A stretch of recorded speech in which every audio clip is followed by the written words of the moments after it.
When all of the floating candles began to burn through the ropes that held them to the ceiling and simply began to fall around the Great Hall, it was one of my favorite scenes I've ever seen on set.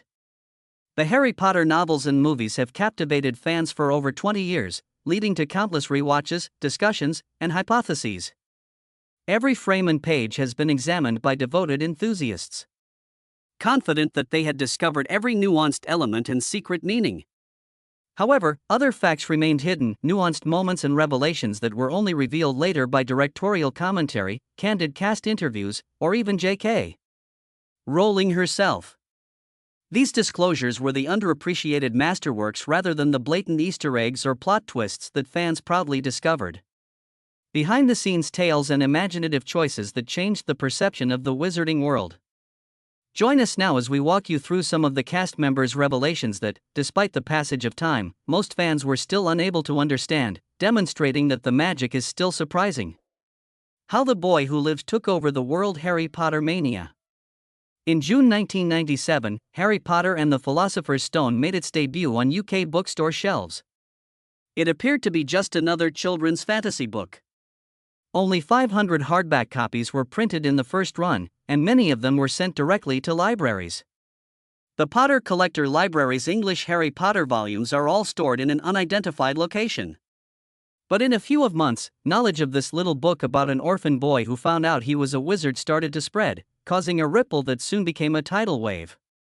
What started out as a children's book quickly evolved into a cultural phenomenon unheard of in contemporary publishing. Harry Potter's ascent was not an overnight sensation, rather, it was a phenomenon that gradually gained recognition and attracted readers of various ages and backgrounds.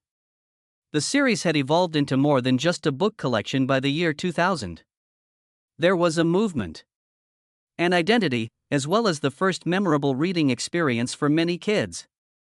It created such a strong and pervasive enthusiasm that it would influence a generation and change the face of popular culture. Children's publishing at the time hardly made international news, but Harry Potter was a classic of its time, succeeding in doing something many didn't dream of. Goosebumps and other popular shows had undoubtedly attracted large audiences, but they were sometimes written off as mere amusement rather than cultural icons. With Tolkien's The Lord of the Rings regarded as a classic but mostly restricted to literary and genre circles, fantasy in particular was viewed as a niche. Throughout all of this, J.K. Given that it had been turned down by several publishers before being accepted by Bloomsbury, Rowling's story appeared modest. There was something unique about Harry Potter from the start. And the Stone of the Philosopher. Teachers saw that it was being devoured by reluctant readers. Waiting lists grew longer and longer, according to librarians. Expecting to amuse their kids by reading aloud to them, parents were engrossed in Harry, Hermione, and Ron's escapades. The accessibility of the book was its secret. Set against the backdrop of a mythical universe that was intricate but manageable, it combined the suspense of a mystery novel with the whimsical charm of a fairy tale. For kids, the prospect of getting a letter from Hogwarts was too good to refuse. Additionally, compared to other children's books, it was far more interesting for adults due to its brilliant planning and comedy. Families were soon reading more than just Harry Potter. They were sharing it across dinner tables, living it, and talking about it. The excitement was indisputable by the time Harry Potter and the Chamber of Secrets, the second book, came out. Sales skyrocketed. Multiple language translations started, and J.K. received numerous honors. The magic of the first book is slightly darkened in Harry Potter and the Chamber of Secrets to keep you on the edge of your seat.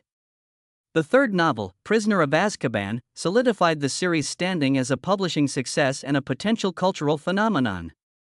For Halloween, kids started dressed up as wizards and holding stick-made improvised wands. Reading groups centered around the novels were developed by the schools, and friendships were forged over mutual conjecture about the plot's potential outcomes. Early fan sites and message boards containing hypotheses, fan art, and predictions appeared at the beginning of the internet era. However, the publication of Goblet of Fire in 2000 marked the real turning point. By this time, Harry Potter was not only well-liked but also ruling the world. In the United States alone, more than 5 million copies of the book were printed in an extraordinary first printing. More than 1 million copies of the new book were ordered in advance for its U.S. publication just this week. Publishers arranged international release dates to guarantee equity, allowing youngsters in Tokyo, Sydney, New York, and London to read the book simultaneously. The craze was here to stay.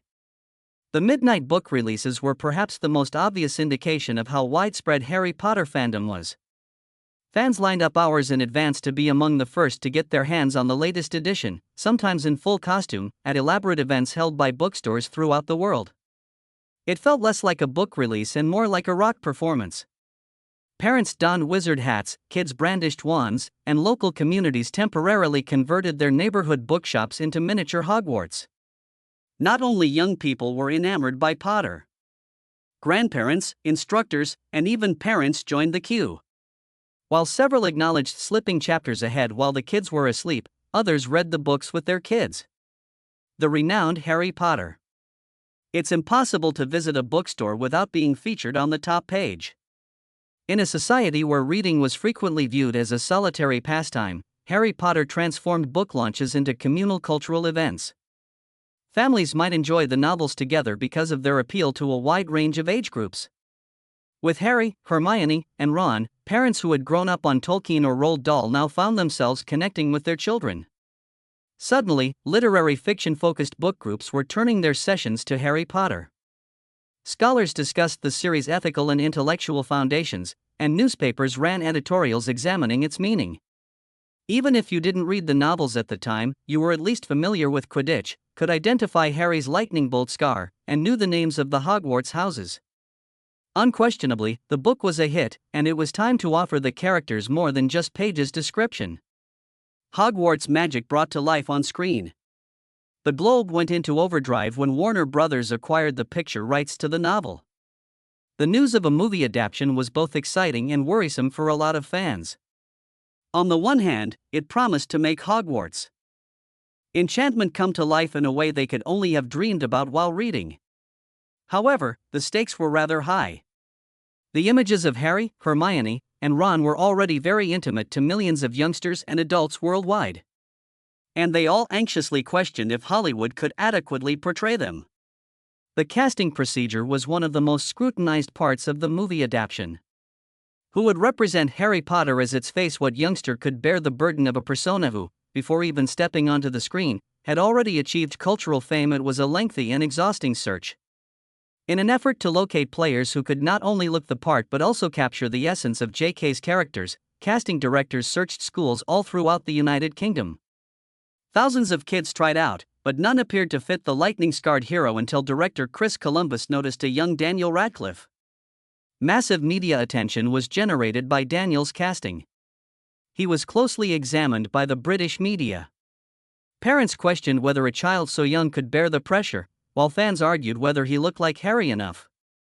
However, many doubters were silenced when his sincere face and round glasses showed up in promotional pictures. He became their Harry, the real-life version of a fictional figure that millions of kids had adored. Ron Weasley and Hermione Granger's casting was equally dramatic. Fans were soon won over by Emma Watson's eloquent charm and Rupert Grint's innate sense of humor. The three of them developed a chemistry that gave the movies heart and carried them. Other significant performances, like as Alan Rickman's iconic portrayal of Severus Snape and Richard Harris's astute Dumbledore, enhanced the adaptation's appeal beyond all expectations. The cast was iconic in addition to being strong. The Harry Potter fever exploded in 2001 with Warner Brothers' publication of Harry Potter and the Sorcerer's Stone. Youngsters who had grown up hearing J.K. Rowling's words suddenly witnessed their transformation into magnificent images. The Great Hall's magical feast, the moving staircases, and Hogwarts' towering turrets all came to life. All of a sudden, the wizarding realm was more than just a fantasy. You were able to see, hear, and believe in it. The premiere of the movie was more than just a huge success. It was regarded as a worldwide holiday. Massive audiences attended red carpet events in New York and London, as advance ticket sales set new records. Families, frequently clad in robes and brandishing wands, were now waiting in line for movie tickets, just as they had been for books at midnight. The movie made around $1 billion globally, making it a box office phenomenon.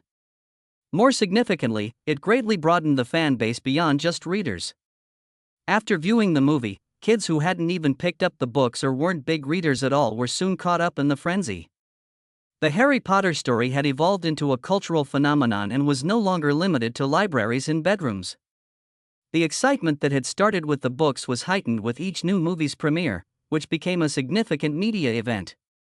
When Chamber of Secrets was released in 2002, viewers returned to watch the young actors develop in their parts. 2 years later, in Prisoner of Azkaban, filmmaker Alfonso Cuarón established a moodier, darker tone, indicating that the franchise will grow with its audience. Because of this development, the series was able to attract new readers while retaining the same generation of kids who first read the novels in the late 1990s. Every movie evolved beyond simple amusement. It was an international discussion. Behind-the-scenes gossip was examined by tabloids. Online forums erupted in conjecture over how closely the upcoming film will adhere to the novels, as fans combed through previews frame by frame for hints. The movies weren't taking the place of reading. They were strengthening them, providing fans with fresh perspectives to consider and discuss. Film-related merchandise also blew out. All of a sudden, kids could acquire action figures that looked like the actors they saw on TV, house robes, and wands that were faithful to the movies. Pottermania was no longer cyclical and was not dependent solely on book release dates because to the collaboration between the books, movies, and merchandise. Rather, it remained consistent, being regenerated each time a new teaser trailer or movie poster was released. The young cast of the Harry Potter movies aged in real time with the characters, which was one of their most distinctive features. The travels of Harry, Hermione, and Ron were mirrored by fans as Daniel, Emma, and Rupert grew from kids to teens and then adults. The performers and the audience developed an uncommon bond as a result of this concurrent evolution. Many fans saw the actors as friends who grew up with them, not simply as entertainers. With the release of Deathly Hallows Part 2, kids who started elementary school with Sorcerer's Stone graduated high school, making the franchise incredibly personal. At the same time, the adult actors gave the movies a fan base that made them more than just kid-friendly movies. By giving their parts Shakespearean weight, actors like Maggie Smith, Ralph Fiennes, and Gary Oldman made sure that the audience's elders were as captivated as their kids.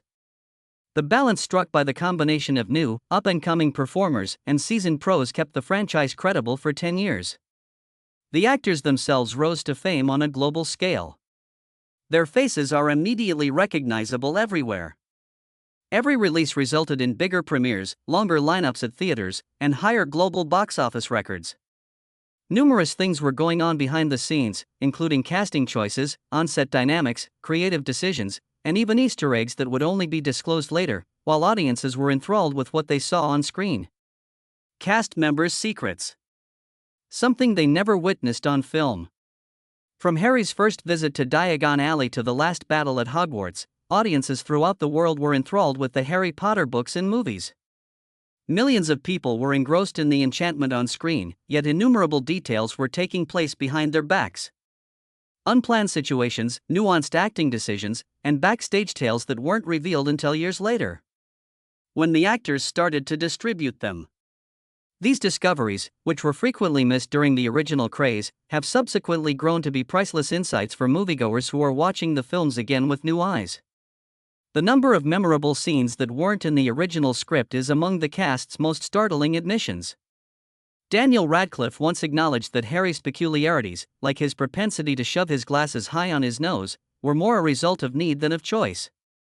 Throughout filming, the glasses kept slipping, but he incorporated the movement into Harry's character rather than editing it. This grew to seem so natural that a lot of fans thought it was a conscious acting decision that reflected Harry's uneasy shyness. Ron Weasley also received personal touches from Rupert Grint. The script did not always account for his fumbling characteristics and frequent uneasy giggles. Ron improvised a lot of his humorous timing, making the character likable and relatable outside of the written word. Meanwhile, Emma Watson famously infused her Miami with her own snobbish enthusiasm. Her line deliveries were sharper and more genuine than anybody had expected because directors pushed her to embrace her innate brilliance and precociousness. Sometimes improvisation led to even small exchanges. According to Tom Felton, he purposefully rolled his eyes or sneered at Daniel and Rupert in the opening scenes to build tension, which the cameras captured brilliantly. The performers' chemistry wasn't merely predetermined. On set, it developed organically from friendly rivalries and sincere friendships. The fact that the wizarding world, despite its cinematic beauty, was not impervious to errors, accidents, and even heartbreak is one of the recurrent themes in these confessions. For example, the Hogwarts Express. Although it represented the beginning of adventure to millions of admirers, it was actually vandalized twice in real life. While the train was parked at a depot in 2003, pranksters were able to cover a portion of it with green and silver graffiti. A few years later, another group used the emergency hammers to destroy several of its windows, reminding everyone and necessitating expensive repairs. That adolescent irresponsibility might affect even movie icons. In Goblet of Fire, Daniel Radcliffe admitted to experiencing his own near-death experience during filming the underwater scene for the Triwizard Tournament. He gave the scuba team the incorrect signal during one take, inadvertently signaling that he was out of air instead of just fine. Although the incident ended amicably, it demonstrated how physically taxing and dangerous some of the magical set pieces were for young performers who seemed serene and calm on television. Trainers hurried him to the surface. Not many behind-the-scenes tales ended in such a benign way. While filming a complicated stunt in 2009, Daniel's stunt double, David Holmes, suffered serious injuries. He was paralyzed from the chest down after a controlled explosion during a flying act went awry, sending him plummeting to the earth. David had been involved with the movie from the start, and his mishap served as a sobering reminder of the very real risks involved in filming a fantasy movie. He has maintained a close relationship with Radcliffe and Tom Felton in spite of the tragedy, and they often express their admiration for his fortitude. In the meantime, a pyrotechnic mistake during the last Hogwarts fight in Deathly Hallows caused a fire that consumed a portion of the castle copy. Over 100 crew members rushed to put out the fire. Tabloids feverishly announced that Hogwarts had burnt, despite the fact that no one was harmed and the damage was restricted to an area that was previously scheduled for reconstruction.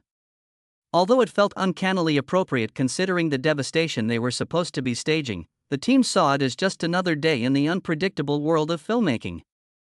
Originally, comedian Rick Mayall was chosen to play Peeves the Poltergeist.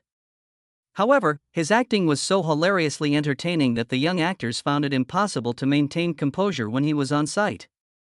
Production was thrown into disarray by Mayall's antics, which had the kids in stitches even when he was instructed to deliver his lines with his back to the audience.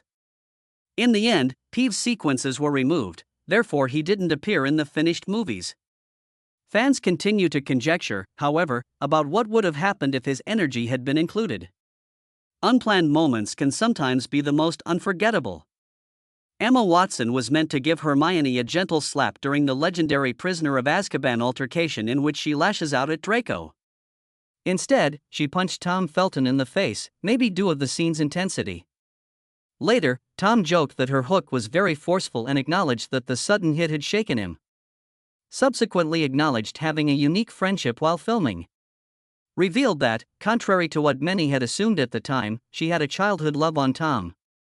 The most well-known behind-the-scenes disclosure was probably made by Alan Rickman, who played Severus Snape. Alan was given the facts early on by J.K., although viewers argued for years over whether Snape was a hero or hero. Rowling herself. Long before the last volumes came out, he was aware of Snape's whole story, including his love for Lily Potter. All of his nuanced acting decisions were influenced by this insider knowledge. His sequences are now viewed with fresh admiration by fans, who observe how he interjected sympathetic or hesitant moments into his typically icy manner. These subtleties were not apparent at the moment, such as a long look at Harry or a silent wait before delivering a firm sentence, but have a profound impact if you understand the whole narrative. As a young actor, Daniel Radcliffe subsequently acknowledged that he was never able to comprehend why Alan did certain sequences in the manner that he did. He didn't realize that Alan had been meticulously setting the foundation all along until he discovered the truth in later years. The performers have been open about the tremendous pressure to meet the expectations of their fans. Daniel Radcliffe frequently talked about how frightening it was to represent such a well-liked persona. He was cast at the age of 11. However, the world put Harry Potter on him, and he said that he occasionally questioned his ability to lead the series.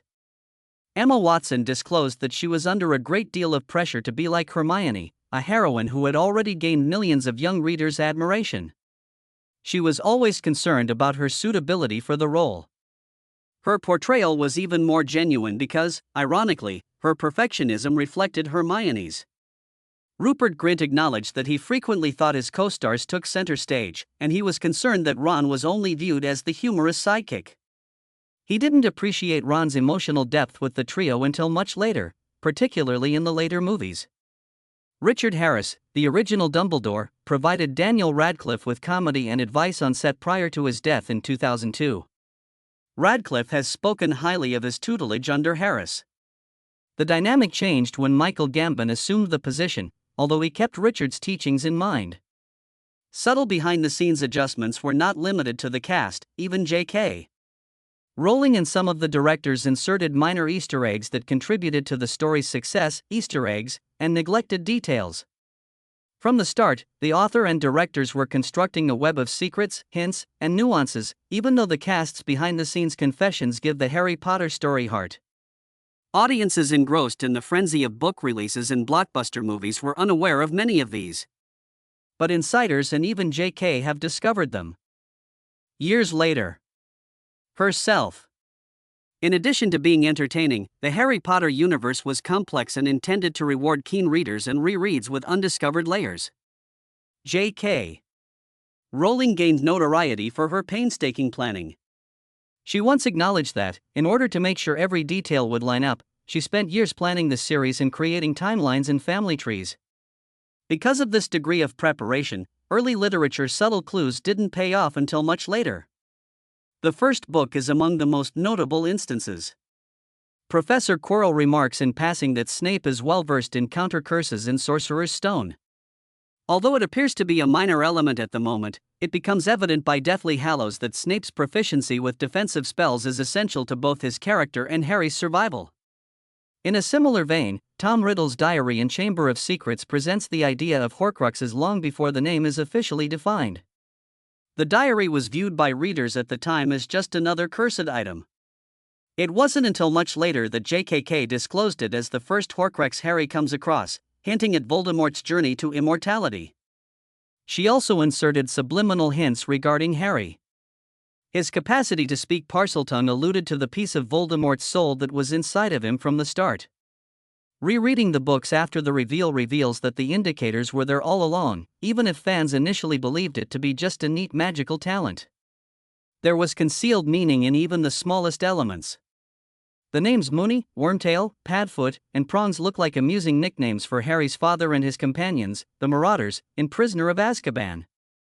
In retrospect, however, these names are deliberately chosen to highlight Remus Lupin's lycanthropy and the shadowing of their animagus forms. Readers who paid close attention were rewarded with beautiful Easter eggs. Although many fans didn't notice the references right away, she loved adding layers of meaning to her character names. Remus Lupin's name, for instance, is a double hint where Remus refers to the Roman story of Romulus and Remus, twin brothers fostered by a wolf. Although the name Lupin is derived from the Latin word for wolf, lupus, his werewolf identity was concealed. In a same vein, Sirius Black's moniker alludes to his animagus form by referencing the dog star in the constellation Canis Major. Given that Severus means stern in Latin, the name Severus Snape conjures up images of dread with its harsh, hissing sound. Even Malfoy translates approximately as poor faith in French. These names were just a component of the world building for the average reader. But to the astute observer, they were pieces of a puzzle that revealed more nuanced aspects of the characters. Directors and set designers took great pleasure in incorporating obscure aspects into the wizarding realm when the movies came out. For example, Hogwarts moving portraits frequently feature minor wizards and witches from J.K. Rowling's extensive knowledge. Characters such as Elizabeth Burke or Barnabas the Barmy can be seen in the background by attentive observers. Names that ardent readers are familiar with from the novels. Alfonso Cuarón notably urged the set designers to include as many small elements as possible in Prisoner of Azkaban because he knew that viewers would return and learn something new every time. The appearance of the Marauders map is a perfect illustration. In addition to displaying footsteps, it has Easter eggs, such as a corner kiss between two background figures. Or Peter Pettigrew's name being associated with Scabbers for a long time. The film's also laced in playful allusions. When Harry and Ron crash the flying Ford Anglia into the Whomping Willow and Chamber of Secrets, you can see a license plate that reads 7-9-9-0TD. According to UK Automobile Registry Trivia, this is meant to resemble JK, the registration number of Rowling's own vehicle.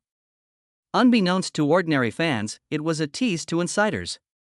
She created her characters with subtle qualities that were frequently overlooked, in addition to names and story elements. In Goblet of Fire, for instance, Hermione's advocacy for house elves appeared to be a humorous side story. Many readers dismissed it as inconsequential, however, in actuality, it shows her moral compass and predicts her later role in battling systematic inequalities within the wizarding community. Neville. Another character whose significance was easy to overlook is Longbottom, who in the early books is frequently characterized as foolish or cowardly, but in Deathly Hallows, he undergoes a final metamorphosis into a brave hero. J.K. had alluded to Neville's quiet fortitude in other works, including his resolve to confront his companions in Sorcerer's Stone, a quality that even Dumbledore had commended. For admirers rereading with hindsight, his journey feels predictable. There were levels of meaning even in the Weasley twins. Their jokes and pranks concealed unexpected insights, frequently providing Harry with the resources or self-assurance he required at crucial moments. Their ingenuity with magical artifacts provided spectators an early sense of the role they would play as entrepreneurs, turning their mischief into a lasting legacy. Fans frequently miss the layers that J.K.'s love of symbolic things added. For example, Harry's wand and Voldemort's share a phoenix feather core, which connects their destiny right away. As the book goes on, this turns into a profound metaphor for their shared fate, even though it initially appears to be only a plot device to explain why their spells interact in an odd way. Another seemingly enjoyable magical equipment that eventually turns out to be one of the Deathly Hallows is the invisibility cloak. She was laying the groundwork for the series' eventual climax by including it in the first book. Its reappearance in retrospect is mind-blowing because few readers could have predicted its significance until the revelation in Book 7. Arist's mirror in Sorcerer's Stone is more than just a fanciful magical item. It conveys the subject of longing and desire, implying Harry's never-ending conflict between selfish obligation and happiness.